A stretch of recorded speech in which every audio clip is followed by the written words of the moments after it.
The first breath of dawn in Lagos is a hesitant thing, a slow exhalation of cool, damp air that carries the distant scent of the Atlantic, and the closer, more urgent smell of damp earth from Mama Chinedu's little plot of greens. For Tolu, this was the truest hour.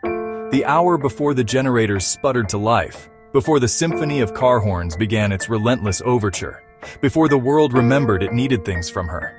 She lay still on her side of the bed, the foam mattress groaning softly under her weight. The other side was empty, had been for years, but the space was still defined, a barren territory in the rumpled landscape of sheets. Through the thin curtain, the sky was a pale, watery blue. Soon the sun would bleach it white. The routine was a prayer. Swing her legs over the side, feet finding worn flip-flops. Pad across the cool concrete floor to the kitchen, a narrow alcove smelling of yesterday's stew and detergent. Fill the kettle, light the gas ring. The blue flame hissed to life, a tiny, controlled fury. While the water heated, she stepped outside into her small compound. Her 3 hibiscus plants, her pride, were beaded with dew. She ran a finger along a crimson petal, feeling its delicate velvet. From the neighboring compound, she heard the soft, rhythmic scraping of a broom as Mr. Adeyemi swept his patch of earth clean, preparing for the day. They did not speak. The sound was greeting enough. This was her peace. This tiny corner of Bariga, her kingdom. The kettle's whistle sliced through the quiet, a sharp domestic alarm. She went back inside. The day unfolded with the familiar, worn rhythm of a well-thumbed book. She batisted, the cool water a shock that settled into a pleasant wakefulness. She dressed in a simple Ankara wrapper and blouse, her fingers automatically tying the knot at her waist. The mirror showed a woman of 45, lines etching the corners of her eyes and mouth, but her gaze, she noted, was steady. Her son, David, was still asleep, a long-limbed form tangled in a sheet behind the curtain that divided the single room. At 20, he was a man, but in sleep. The fierce concentration he wore like a mask during the day softened into the boy she remembered. She did not wake him.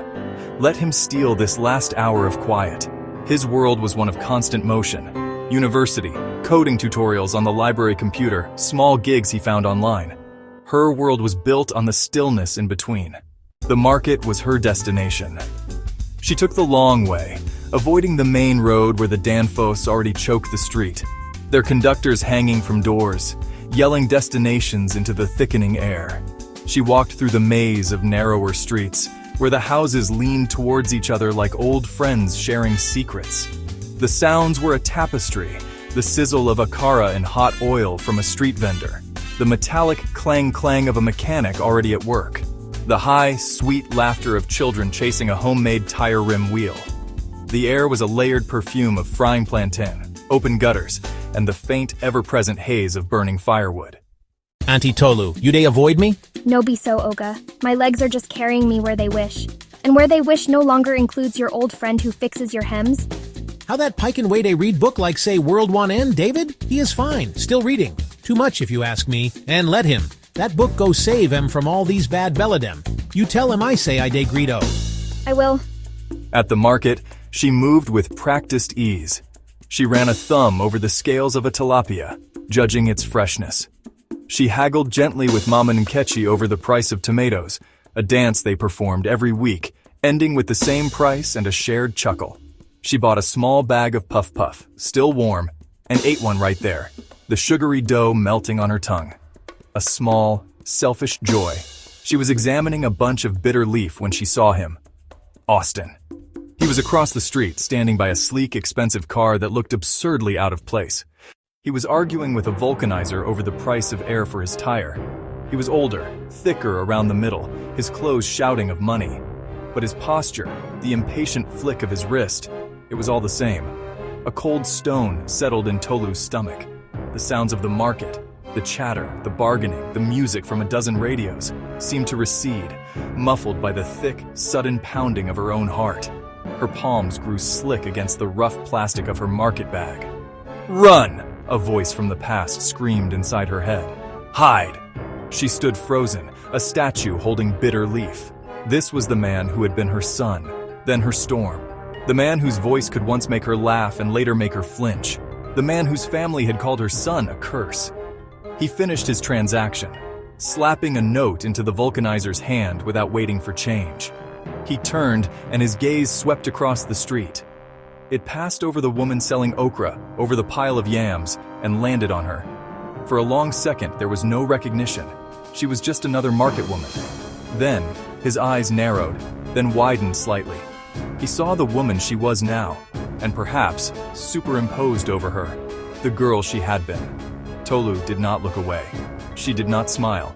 She simply held his gaze, her own face a calm mask. The humiliated girl from the Okoye mansion was gone.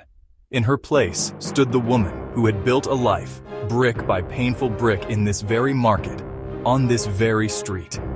He seemed uncertain, thrown by her stillness. He raised a hand, a tentative, almost awkward gesture, halfway between a wave and a dismissal. A question.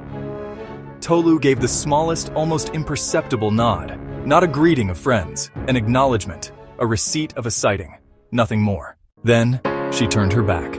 Deliberately, slowly, she handed the bitter leaf back to the seller.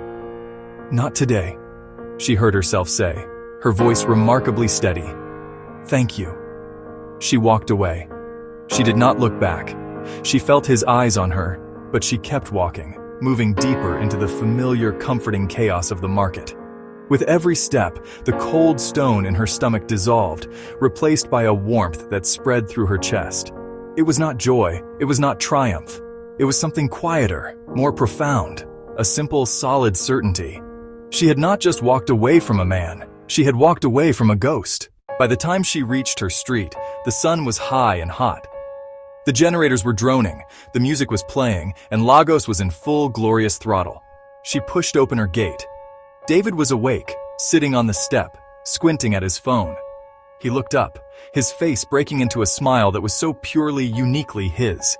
"Mama, you bought Puff Puff. I can smell it." Your nose is too sharp. "Good afternoon, Mama. How was market today?" he asked, taking the heavier bag from her. She paused, looking at her son, at the safe, familiar walls of her compound, at her hibiscus plants now glowing in the midday sun. The market was fine. Everything is fine. She stepped inside her home into the rhythm of her own life and closed the gate behind her.